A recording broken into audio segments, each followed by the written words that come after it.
আহ্বায়ক, সদস্য সচিব সহ সকল নেতৃবৃন্দকে আমার সালাম। আসসালামু আলাইকুম।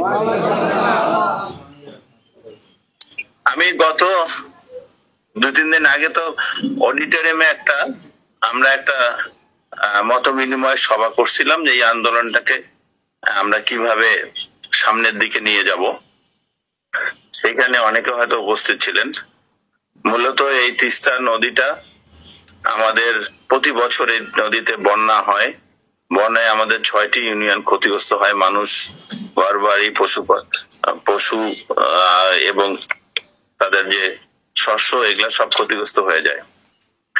তো তারা বিভিন্ন ভাবে ক্ষতিগ্রস্ত হয়, বাড়িঘর ভেঙে আবার এটা কায়েমে আসতে হয়। আবার চর, যখন পানি শুকায় যায় তখন আবার চরে যায়।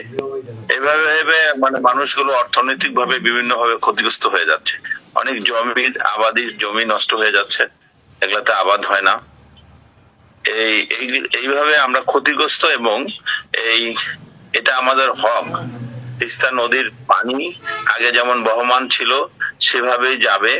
এই তিস্তা ব্যারেজ হওয়ার আগে একরকম ছিল এবং ব্যারেজটা হওয়ার পরে আরেক রকম হয়ে গেল। কারণ এটা তিস্তার ওই উজানের দিকে, ওটা উজান না, উজানের দিকে যখন আমাদের প্রতিবেশী রাষ্ট্র সেখানে বাঁধ দিয়ে পানিটাকে নিয়ন্ত্রণ করলো, তারপর থেকে এই আমাদের এই অঞ্চলটাকে এই ক্ষতিগ্রস্ত হলো এবং চর পড়ে গেল। যাই হোক, এই ক্ষতির পরিমাণ তো আছেই, ক্ষতির বিষয়টা আছেই। এবং আমরা এই তিস্তা যে মহাপরিকল্পনা নেওয়া হয়েছে, সেই মহাপরিকল্পনাটা যদি বাস্তবায়ন হয় আমরা বিভিন্ন ভাবে উপকারিতা পাবো এর। কারণ এটা হলে নদীটাকে শাসন করে বন্যার সময়কার পানিটাকে ধরে রাখা হবে। ওই পানিতে আমরা সেচের কাজ করতে পাবো। প্রতি বছর বন্যার সময় জমিগুলো আর ক্ষতিগ্রস্ত হবে না।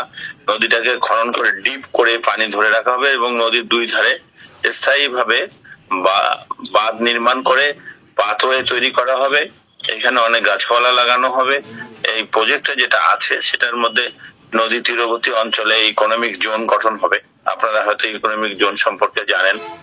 ইকোনমিক জোন হলো এখানে বিভিন্ন ইন্ডাস্ট্রি থাকে, এর ভিতরে বিদেশি ইন্ডাস্ট্রিও থাকে, বিনিয়োগকারীরা বিনিয়োগ করে এখানে। আমি গতকালের সেই সময় ওখানে মত বিনিময় সময় এগুলো সব তুলে ধরছিলাম যে এখানে ছোট ছোট রিসোর্টও হবে, যার ফলে পুরা এলাকাটা আলোকিত হবে। 130 কিলোমিটার রাস্তা ধরে, জায়গা ধরে এই প্রজেক্টটা।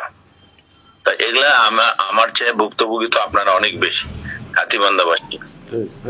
আমরা চাই যে এই আন্দোলনটাকে সফল করতে গেলে শুধুমাত্র নদী তীরবর্তী 6টি ইউনিয়নের লোক জাগ্রত হলে হবে না, এটা পুরা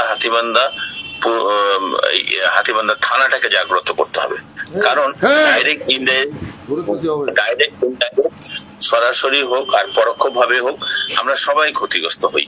কারণ মানুষের ওই অঞ্চলে প্রতিবার অর্থনৈতিক যে ক্ষতিটা হয় ওই কয়েকটি ইউনিয়নের লোকজনের, সেটার ধাক্কা আমাদের সবার ঘাড়ে আসে, মানে পুরা হাতীবান্ধাবাসীর ঘাড়ে আসবে। একটা সামাজিক আন্দোলন, এই আন্দোলনটাকে আগে নিতে গেলে সাধারণ মানুষকে সম্পৃক্ত করতে হবে। দল মত নির্বিশেষে যে বিভিন্ন আদর্শের লোক আমরা আছি, আমরা আসলে বিভিন্ন ভাবে বিভক্ত, কিন্তু এই সব ক্ষেত্রে মানুষের সামনে যেতে হবে যে অমুককে টানা যাবে না, অমুককে নেওয়া যাবে না, অমুক দলের জিন্দাবাদ বলে। এগুলা না করে আমরা এইখানে আমাদেরকে চিন্তা করতে হবে যে আমরা এই হাতীবান্ধার নাগরিক, আমরা হাতীবান্ধাবাসী, সবাইকে এখানে টানতে হবে। এই জন্য এটাকে আপনারা প্রচারণার করতে হবে এবং সবার মধ্যে ছড়াই দিতে হবে। ইতিমধ্যে আমাদের আপনারা হয়তো পোস্টার পাইছেন, এরপরে হ্যান্ডবিল হবে। যে কাজটা এখন আপনারা করতে পারেন যে সেটা হলো যে আমরা ওই মানুষের মধ্যে চায়ের দোকানে বলেন, রাস্তাঘাটে বলেন, বাজারে বলেন, যখন গল্প করবেন তখন এটার উপকারিতাগুলো তুলে ধরবেন। তুলে ধরে এইটাতে ব্যাপকভাবে জনগণের সম্পৃক্ততা সৃষ্টি করার জন্য সবাই যেন উৎসাহী হয়ে ওঠে। এটা একটা উৎসব, একটা আন্দোলন, বাট এটাকে উৎসবে পরিণত করতে হবে। এটা আমার নিজস্ব উক্তি যে যদি আমরা উৎসব মনে করে জিনিসটাতে সবাই লাফাই পড়ি তাহলে এটা সাকসেসফুল হয়ে যাবে ইনশাল্লাহ।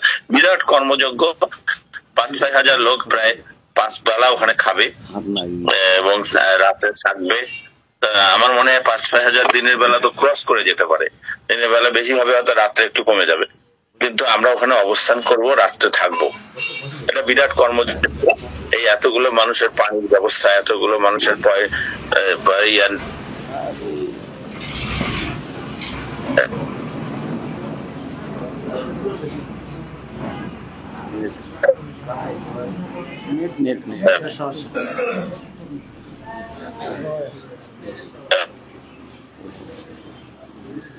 শুনতে পাচ্ছি।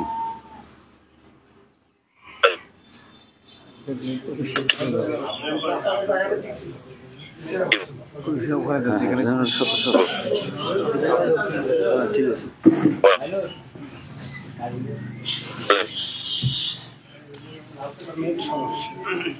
নেট নাই, নেট নেই, না না ফুল নেট আছে, ওইখানে মনে হয় নেট নেই, এখানে ফুল নেট, এখানে ফুল নেট। আবার যাও দাও, আচ্ছা কাটি দেবো, কাটি দেবো।